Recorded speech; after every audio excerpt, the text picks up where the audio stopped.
자, 이번 시간에는 자바스크립트의 구문에 대해서 한번 살펴보겠습니다.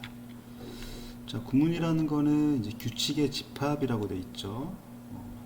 자바스크립트의 코드를 작성하는 규칙의 집합을 구문이라고 한다. 자, 아래쪽에 이제 얘가 나와 있습니다. 그래서 첫 번째 예제는 variables라고 되어 있는데 요거는 이제 변수라고 하는 거예요. 변수라고 하는 건데 변수에 대해서는 아직 학습을 하지 않았습니다.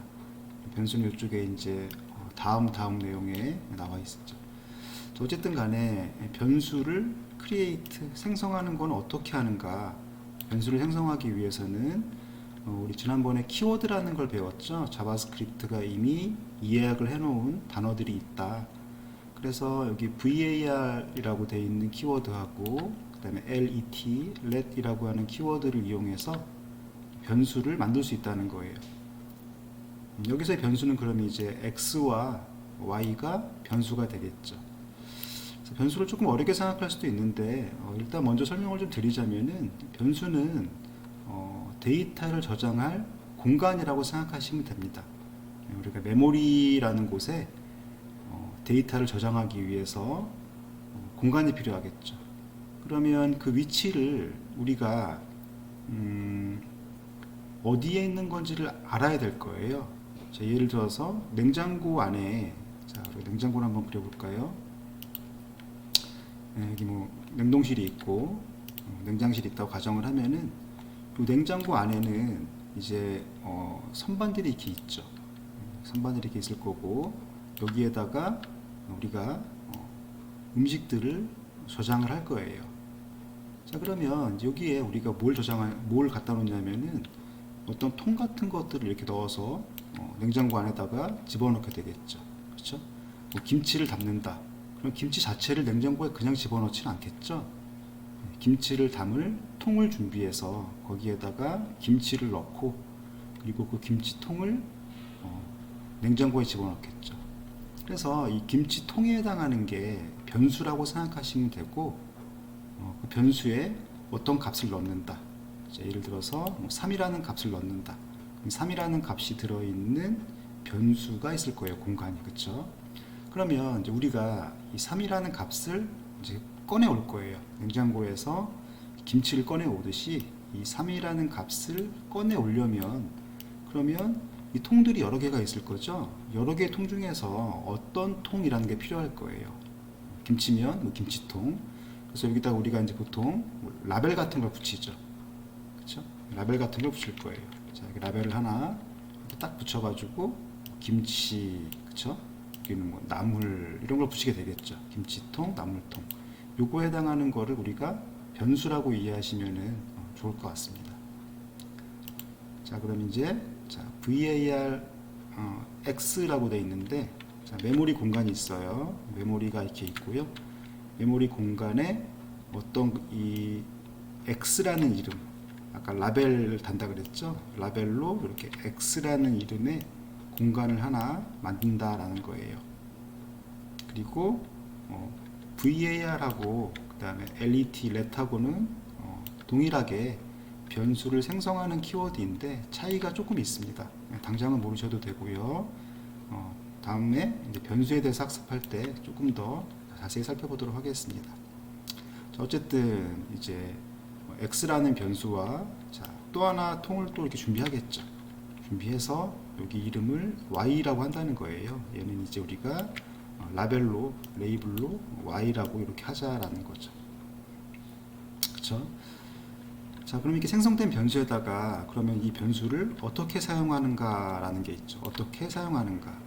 자, 그러면 이제 뒤에 있는 요 5라는 거하고 6이라는 거를 우리가 이제 리터럴이라고 하는데 뒤에 나올 거예요. 데이터라고 생각하시면 됩니다. 5라는 값. 그럼 이제 이 x라고 되어 있는 이 통에다가 5라는 값을 넣는 거예요. 집어 넣는다. 자, 그리고 6이라는 값을 y라는 이름의 변수, 즉 데이터 저장 공간에다가 집어넣는다. 자, 6이라는 값이 있는데 6이라는 값을 y라는 이름의 이 데이터 저장 공간인 변수에다가 집어넣는다. 이렇게 생각하시면 되겠죠.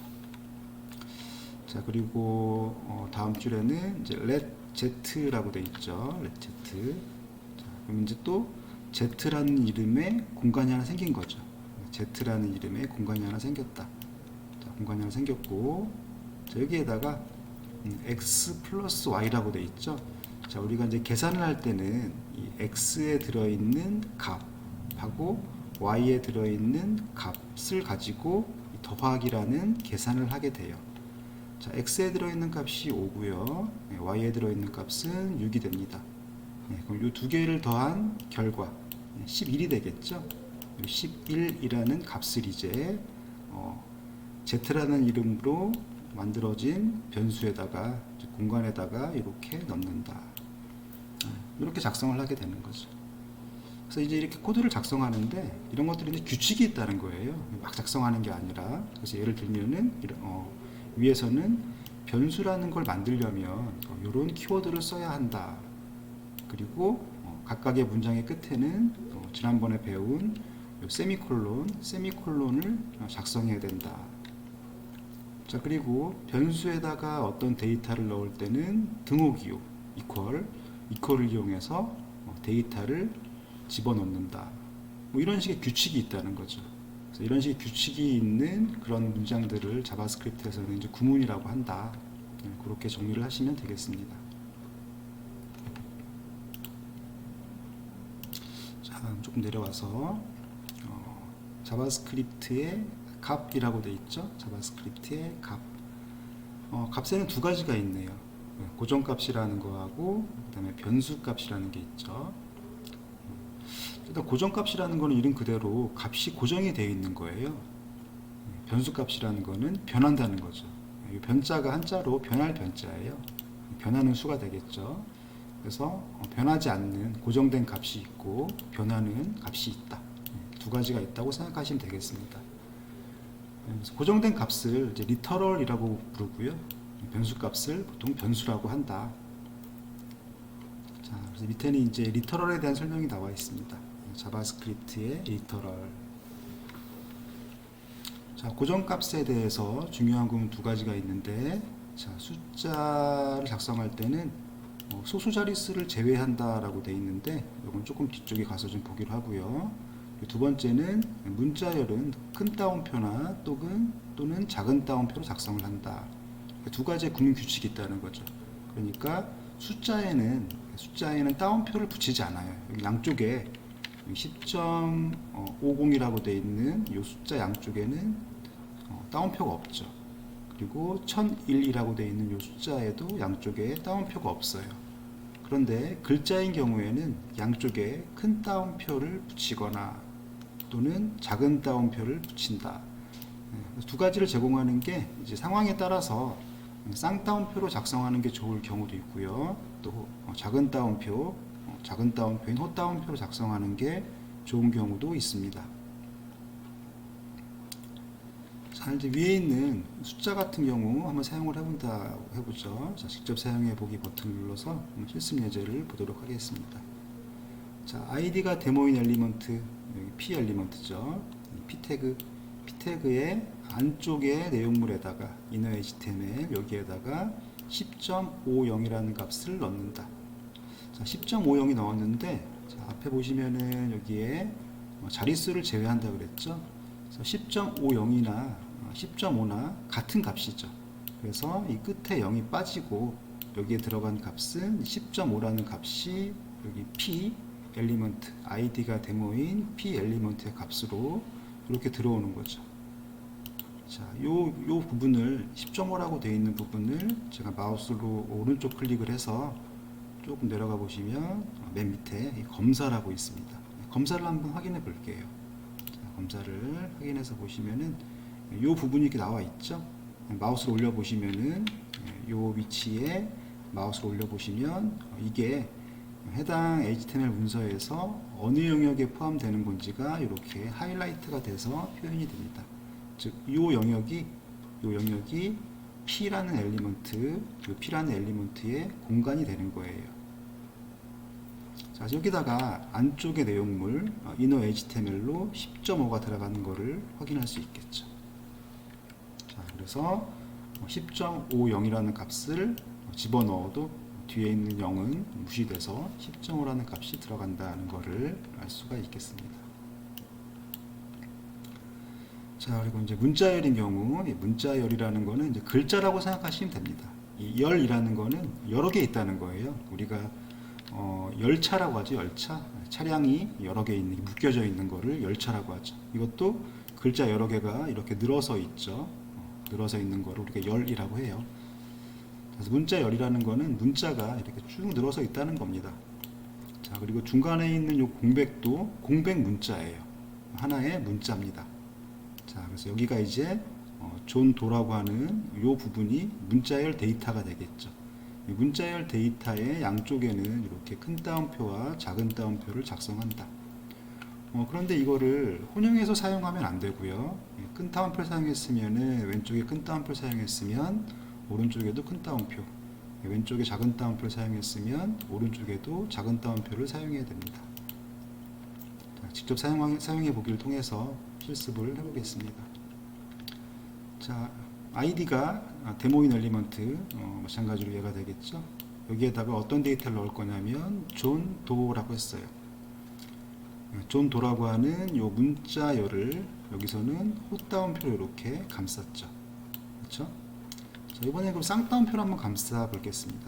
자, 이번에는 요거를 지우고요. 자, 헬로라고 하는 문자열 데이터가 있는데 문자열 데이터는 따옴표로 감싼다. 조금 전에는 작은 따옴표로 감싸져 있는 걸 확인해 봤고요. 이번엔 양쪽에 큰 따옴표로 감싸서 테스트를 진행해 보겠습니다. 자, 런 버튼을 클릭해서 이렇게 처리가 되는 걸 확인할 수 있죠. 자, 그러면 이제 이 헬로우라고 하는 문자열 양쪽에 따옴표를 안 넣어 볼게요. 따옴표를 제거하고 그리고 다시 한번 실행을 해 보겠습니다. 실행해서 보면은 처리가 안 되는 걸 알 수가 있죠. 그래서 문자열 데이터의 양쪽은 작은 따옴표나 큰 따옴표로 감싸준다. 이보다 규칙이라는 거죠. 그게 자바스크립트의 규칙이라는 거예요. 앞서서 우리가 자바스크립트의 구문이라는 거는 규칙의 집합이라고 했죠. 그래서 이런 규칙이 있다. 그래서 숫자에는 따옴표를 작성하지 않고 양쪽에 문자열 데이터인 경우에는 양쪽에 따옴표를 작성한다. 이렇게 정리를 하시면 되겠고요. 자, 그 다음에 자바스크립트 변수라고 나와 있네요. 변수는 왼쪽에 또 다음 차례에 나와 있지만은 미리 조금 살펴보는 그런 상황이라고 생각하시면 되겠습니다. 자, 변수는 데이터 값을 저장하는 데 사용한다. 자, 아까 우리가 냉장고에 집어넣는 통 같은 거라 그랬죠? 통 같은 거다. 통 안에다가 어떤 내용물을 집어넣을 건데 그 내용물이라는 게 결국엔 데이터가 되는 거죠. 그래서 이 변수를 만드는 방법에는 이렇게 세 가지가 있어요. var, var을 사용할 수도 있고, 그 다음에 let, let을 사용할 수도 있고, const라는 걸 사용할 수도 있습니다. 엄밀히 따지면은 이제 변수를 작성하는 거는 이제 var하고 let하고 이렇게 두 개를 사용하셔야 되고, 이 const라는 거는 또 뒤쪽에 나올 거지만은 요거는 상수라고 해요. 상수 일단 키워드를 봐두시고 그리고 var하고 일단 그 다음에 let이라는 키워드를 이용해서 변수를 선언한다, 저장 공간을 만든다, 그렇게 생각하시면 되겠습니다. 자, var하고 let의 차이점은 있지만은 나중에 뒤쪽에 변수에 대해서 학습할 때 좀 더 자세히 알아보도록 하고요. 지금 당장은 어떤 걸 사용하셔도 무방합니다. 자, 그리고 등호, equal 기호를 말하는 거죠. 등호, equal 기호. equal 기호는 변수의 값을 할당한다. 할당한다는 건 집어넣는다는 거예요. 그때 사용이 된다. 자, 아래쪽에 예제가 있습니다. 자, let x. x라는 이름의 저장 공간을 만들었죠. 그리고 그 만들어진 저장 공간 x에다가 6이라는 값을 등호를 이용해서 할당한다. 등호를 이용해서 할당하는 거죠. 그러면 6이라는 값이 x에 들어간다. 이런 상황이 된다는 거예요. 예제를 확인해 보겠습니다. 자, id가 데모인 엘리먼트 여기다 집어넣을 건데요. 자, x라는 이름의 변수를 선언했어요. 그렇죠? 저장 공간을 만들고 그 저장 공간에다가 6이라는 값을 집어넣었다. 그러면 저장 공간 안에 들어있는 이제 6을 사용을 해야겠죠. 자, 그럼 이제 x를 id가 데모인 엘리먼트에 집어넣는다. 그런데 이 x는 저장 공간이잖아요. 저장 공간을 집어넣는 게 아니고 x에 들어있는 값을 집어넣어요. 자바스크립트에서는 어떤 행위를 할 때 집어넣을 때, 꺼낼 때 이 변수 자체를 가지고 하는 게 아니고 이 변수에 들어있는 값을 얻어와서 그 값을 집어넣는 겁니다. 그러면 x에는 6을 집어넣었었죠. 그러니까 6이라는 값이 이 안에 들어와서 이렇게 출력이 되는 거죠.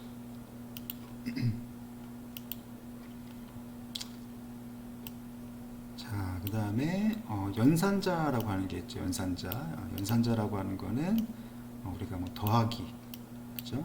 빼기. 여기 별 표시는 지난번에 이게 곱하기라고 말씀을 드렸죠. 곱하기. 그 다음에 슬래시는 나누기. 그래서 우리가 이제 사칙연산이라고 하죠. 보통 더하기, 빼기, 곱하기, 나누기. 이런 연산자를 이용해서 연산을 할 때, 계산을 할 때 어떻게 하는가? 자, 여기 이제 더하기 연산이 있고요. 덧셈 연산, 그리고 곱셈 연산이 있습니다. 그런데 우리가 이제 여러 개의 연산자가 있을 때는 더하기 빼기보다 곱하기 나누기를 먼저 계산하게 되죠. 그렇죠? 그런데 괄호가 있으면 괄호 안에 있는 거를 먼저 하게 되죠. 그런 순서, 우리가 학교 다닐 때 초등학교 때 배웠던 그 연산 순서를 동일하게 적용해서 사용하고 있습니다. 자, 예를 한번 볼게요. 자, 마찬가지로 코드의 내용은 여기에다가 어떤 값을 집어넣으려고 하는 거예요. 자, 두 개의 연산자, 덧셈 연산과 곱셈 연산을 하는 두 개의 연산자가 있는데 지금은 원래는 곱하는 연산이 더하기보다 먼저 계산되지만은 지금은 괄호로 묶여 있기 때문에 5 더하기 6을 먼저 하게 되겠습니다. 그래서 5와 6을 더한 결과인 11과 그 다음에 뒤쪽에 있는 10을 곱한 결과인 110이라는 값을 이제 여기에다가 집어넣는 거죠. 110이 들어있다는 거죠. 자, 그런데 이제 괄호를 한번 빼보도록 할게요. 5 더하기 6의 양쪽에 있는 괄호를 빼고 다시 한번 실행해 보면 다른 결과가 나오죠. 110이 아니라 65가 나왔어요.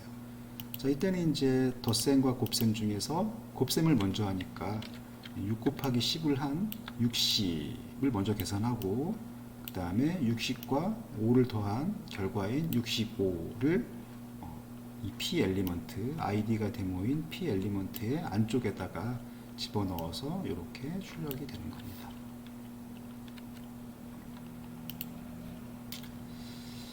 자, 자바스크립트는 할당연산자는 등호를 말하는 거죠. 등호를 이용해서 변수의 값을 할당한다. 앞서서 살펴봤던 내용이죠. 자, x라는 이름과 y라는 이름의 변수를 생성하고 그 다음에 생성된 변수에다가 5라는 값과 6이라는 값을 각각 x와 y에 집어넣은 예제가 되겠네요. 자, 예제를 확인해 보겠습니다. 자, 마찬가지로 id가 데모인 엘리먼트, 이 p 엘리먼트에다가 작업을 할 건데, 자, 스크립트 내용을 보니까 변수 두 개를 정의했죠. x와 y 두 개를 정의하고 각각 5와 6이라는 값을 넣었어요. 자, 그럼 이제 x에는 5가 들어있고 y에는 6이 들어있으니까 덧셈한 결과는 11이 되겠죠. 11이라는 값을 id가 데모인 엘리먼트인 이 p 엘리먼트에다가 집어넣었다. 그래서 11이 출력이 되는 거죠. 앞서 했던 내용과 유사한 내용이네요.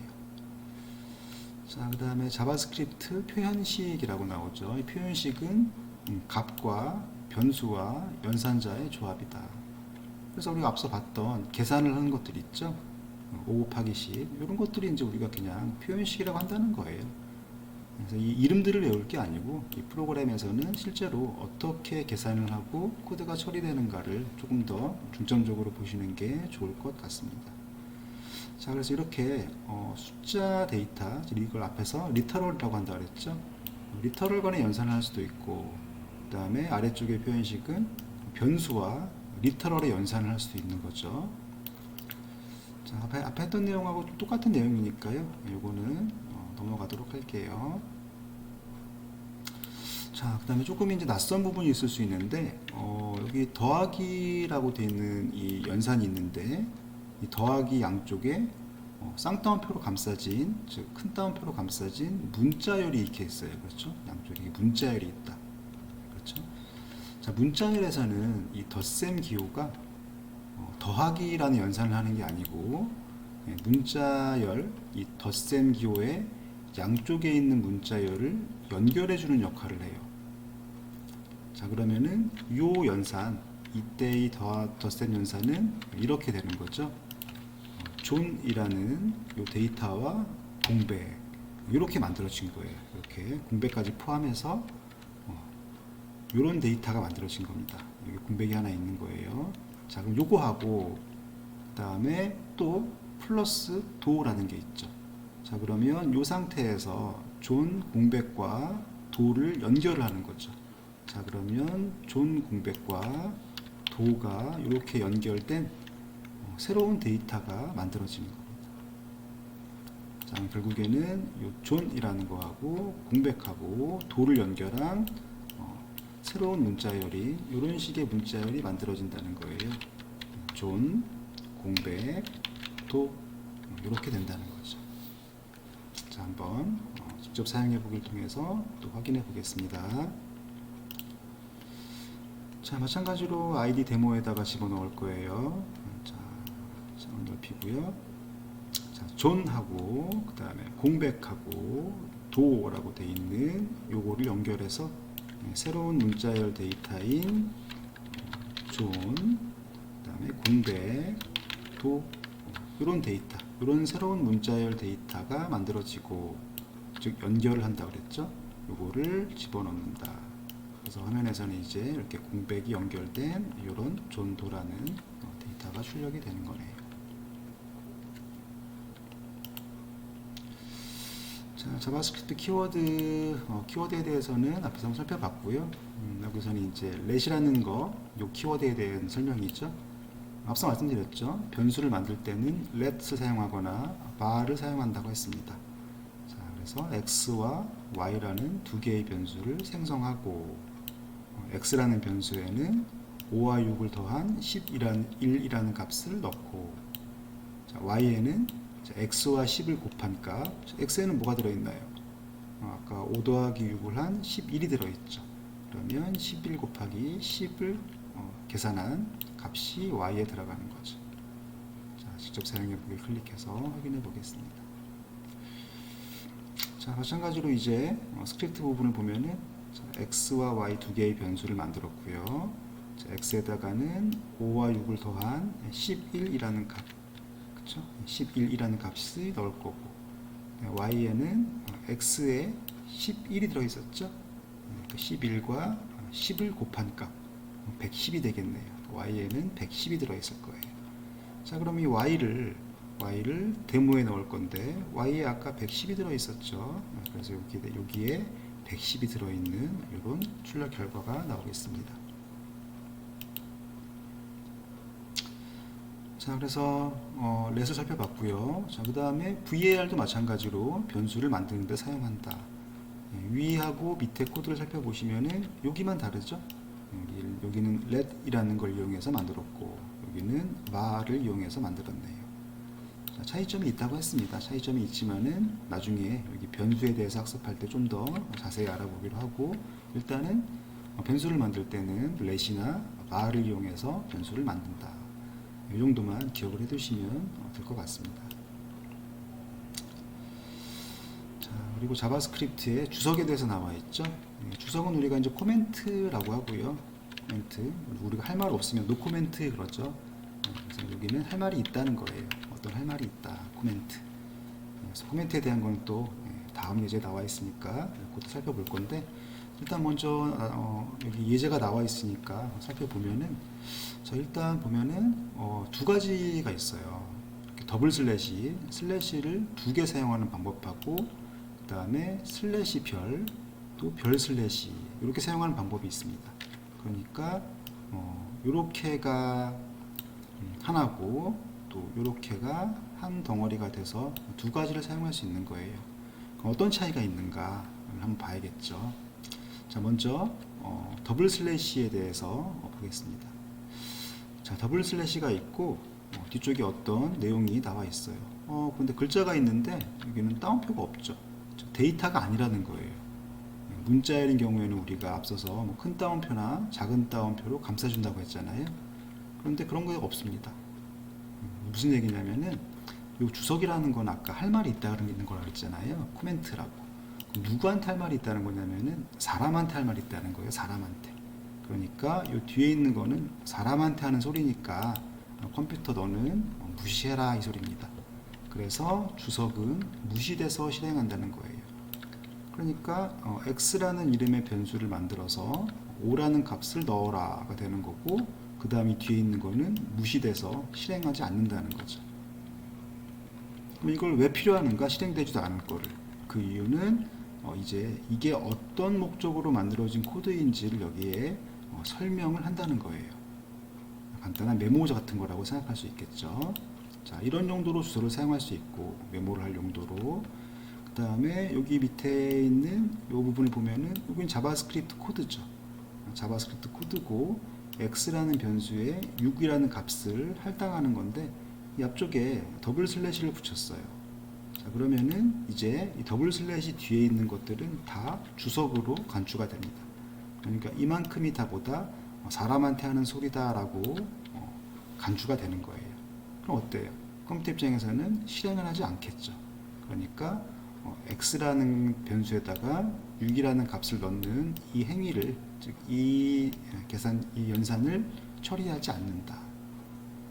그래서 주석의 용도는 이렇게 생각하시면 돼요. 자, 어떤 메모를 남기기 위한 용도로 사용하기도 하고, 우리가 프로그램 코드를 작성하다가 잠깐 이 부분은 좀 실행이 안 돼서 하는 상황을 보고 싶다라고 하는 경우가 있을 거예요. 실행을 좀 하고 싶지 않은 경우, 그때 코드를 지우고 다시 또 작성하려면 힘들겠죠. 지금 코드가 짧지만은 코드가 길다면 힘들 거예요. 자, 그럴 때 더블 슬래시를 붙여서 잠깐 실행이 되지 않도록 이렇게 막아두는 거죠. 그런 용도로도 사용합니다. 자, 예제를 보도록 하겠습니다. 자, let x라는 변수를 만들었고요. 생성된 변수 x에 5라는 값을 넣었어요. 그리고 여긴 주석이니까 실행하지 않는다고 했죠. 컴퓨터는 얘를 무시하는 거예요. 자, 그리고 이 id 데모에다 값을 넣을 건데 x라는 값을 넣는다. 자, x에 지금 5가 들어있죠. x에 6을 넣는 거는 실행되지 않았어요. 결과적으로 이 x에 들어있는 값은 5가 되는 거고, 5라는 값이 여기에 들어가서 5가 출력이 되는 거죠. 자, 주석에 대한 거는 또 다음 장에서 잘 나와 있으니까 일단은 이런 게 있구나 정도로 알아두시면 좋겠습니다. 자, 그리고 이제 자바스크립트에 식별자 이름이라는 게 있는데, 이 이름을 부여하는 이유는 우리가, 자, 이거를 이제 컴퓨터한테 어떤 거에 대해서 좀 지칭을 하고 싶어요. 좀 가리키고 싶다 이거죠. 그런데 우리가 손가락으로 가리킬 수는 없죠. 프로그램 코드에서. 그럼 어떻게 해야 되나요? 이름을 붙이는 거죠. 누구야 이렇게요. 그러면 손가락으로 지칭하지 않아도 그 이름으로 된 무언가를 찾아낼 수가 있는 거죠. 자, 그래서 식별자는 자바스크립트의 이름을 말한다. 부르기 위한 거예요. 자, 어떤 용도로 사용하냐? 변수와 키워드 그리고 함수의 이름을 지정하는 데 사용한다. 근데 이름을 짓는 규칙이 있을 거예요. 자, 그래서 이름을 짓는 규칙은 자바스크립트 뿐만 아니고 대부분의 프로그래밍 언어에서 동일한 방식의 규칙을 사용하고 있습니다. 자, 어떤 규칙이 있느냐? 일단 문자하고 달러하고 밑줄 언더스코어 이걸로 시작해야만 돼요. 자, 변수를 우리가 앞서서 이런 변수를 만들어 봤죠. var x. x는 문자죠. 문자. 소문자로 된 여기 a 빼기 z라고 되어 있는 거는 빼기가 아니고 a부터 z라는 의미예요. 저 소문자 a부터 z 또는 대문자 a부터 z 요거로 시작해야 된다는 거죠. 그렇죠? 자, 그래서 var x, var y 이런 변수들은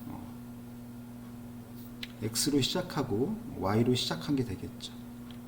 자, 그럼 시작한다는 게 이렇게 나와 있다면은 좀 더 구체적으로 보면은 이렇게 쓸 수 있다는 거죠. x1, 그렇죠? 하나 더 정의한다면 y1 이렇게.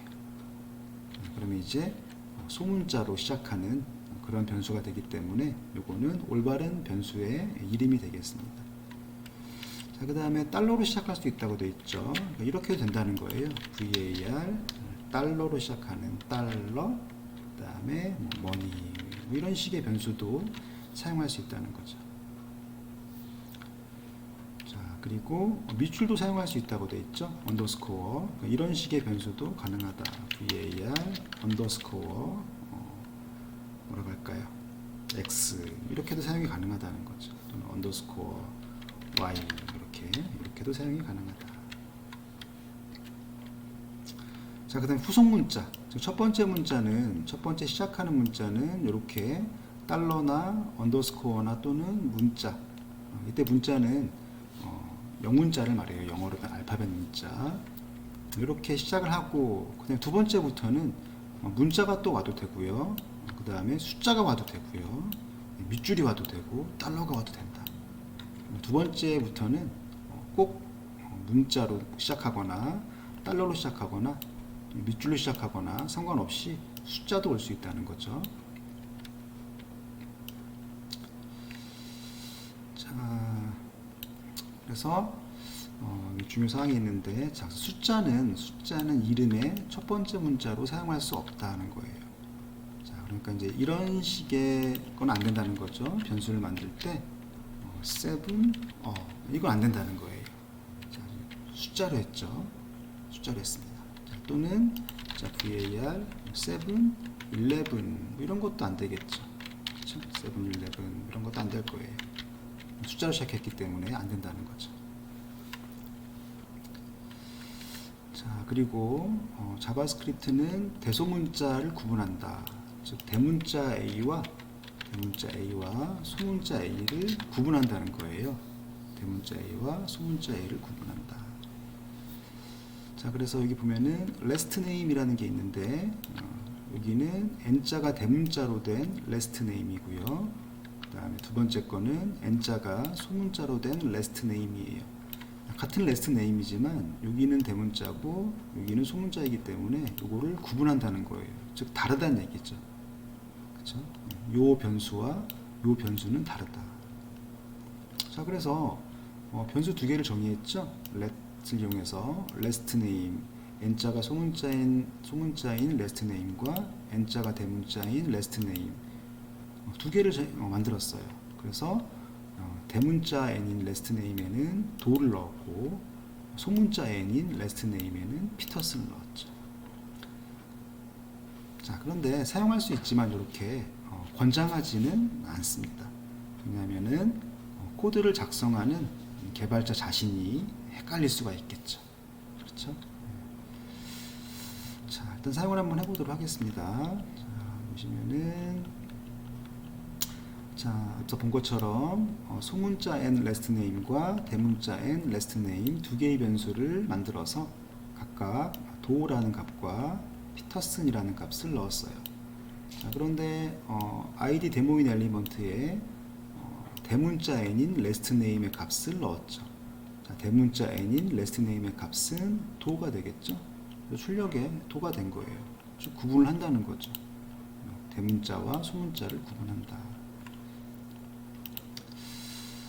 자, 그래서 우리가 이제 변수를 지칭하는 변수를 만드는 let이라는 키워드가 있었죠. let이라는 키워드도 그러면 대문자와 소문자를 구분하니까 let x 이렇게 해야지. 만약에 let x 이렇게 하면 안 된다는 거죠. 대문자와 소문자를 구별한다. 자, 그리고 카멜 케이스라고 나와 있는데 이 카멜이 낙타죠, 낙타. 그래서 낙타 모양의 변수를 이름으로 사용하면 읽기가 좋다는 거예요. 자, 예를 들어서 이런 게 있다고 가정해 볼게요. 변수를 만들었는데, 자, my first lover name 이런 변수를 만들었다고 한번 가정을 해볼게요. 그렇죠? 자, 이런 변수하고, 자, 그 다음에 또 하나 변수를 만들어 볼게요. 자, your first lover name 이런 변수를 만들었어요. 자, 어떤 차이가 있나요? 위에 거는 그냥 소문자로만 쭉 작성을 했고요. 밑에 거는 각각의 단어가 있죠. you라는 단어, first, lover, name 이렇게 있을 때 새로운 단어가 바뀔 때마다 첫 글자를 대문자로 이렇게 만들었어요. 그렇죠? 대문자로. 그러면은 어떤가요? 위에 보면 이렇게 혹이 뿔룩 나온 이런 형태가 되겠죠. 이렇게. 그래서 이거를 낙타 등처럼 생겼다 그래서 이걸 이제 카멜 케이스라고 합니다. 그러면 카멜 케이스로 작성하면 읽기가 좋다는 거예요. 위의 변수명보다 밑에 변수명이 조금 더 읽기가 좋다는 거죠. 그런 용도로 사용한다. 자, 그 다음에 밑줄을 사용할 수도 있습니다. 이렇게 밑줄을. 예전에 이제 C 언어 시절에 많이 사용한 방법인데요. 이런 건 이제 우리가 스네이크 케이스라 그래요. 이렇게 뱀처럼 쭉 돼 있죠. 이렇게 사용할 수도 있다. 카멜 케이스 사용할 수도 있고, 스네이크 케이스를 사용할 수도 있다. 자, 그 다음에 파스칼 케이스는 뭐냐면은 요거는 이제 첫 글자를 대문자로 하는 거예요. 첫 글자를 대문자. 자, 다시 한번 볼게요. 자, var my name이라고 해보겠습니다. 자, my name 이렇게 작성하시면 요게 이제 파스칼 케이스가 되는 거고요. 자, var my name 이렇게 하면은 카멜 케이스가 되는 거죠. 자, 그리고 var my name 이렇게 작성하면 이제 스네이크 케이스가 되는 거죠. 어떤 걸 사용해도 무방하지만은 일반적으로 자바스크립트는 이런 식의 이름을 많이 사용합니다. 카멜 케이스를 많이 사용한다. 자, 그래서 자바스크립트 프로그래머는 소문자로 시작하는 카멜 케이스를 사용하는 경향이 있다. 일반적으로는 이렇게 많이 사용을 하니까 우리도 관례를 따라서 카멜 케이스로 작성하면 되겠습니다. 자바스크립트 문자 집합이라고 되어 있는데요. 자바스크립트는 유니코드 문자 집합을 사용합니다 라고 되어 있죠. 일단은 그 유니코드라는 말이 나오는데 유니코드라는 거 외에도 뭐 여러 가지 글자들을 처리하는 어떤 그런 것들이 있어요. 모음들이 있는데 원래는 이제 기본적으로는 컴퓨터에서 처음에 사용했던 거는 이제 아스키라고 하는 게 있습니다. 아스키. 이렇게 이제 A가 아메리칸이고요. S가 스탠다드예요. 그러니까 미국 표준 방식이라는 얘기죠. 미국 표준 방식이라는 거에는 한글이 없겠죠. 그런 것들을 표현할 수가 없을 거잖아요. 그렇죠? 그래서 이제 현대에 쓰는 프로그램들은 거의 대부분 유니코드 문자 집합을 사용한다라고 생각하시면 되겠습니다. 그래서 유니코드는 세계의 모든 문자, 한글, 뭐 한자, 일본어 그런 것들을 다 표현할 수 있고, 그 다음에 글자에 쓰는 기호들 같은 것들도 다 포함할 수 있다는 거죠. 자, 그래서 오늘은 자바스크립트의 구문에 대해서 한번 쭉 살펴봤습니다.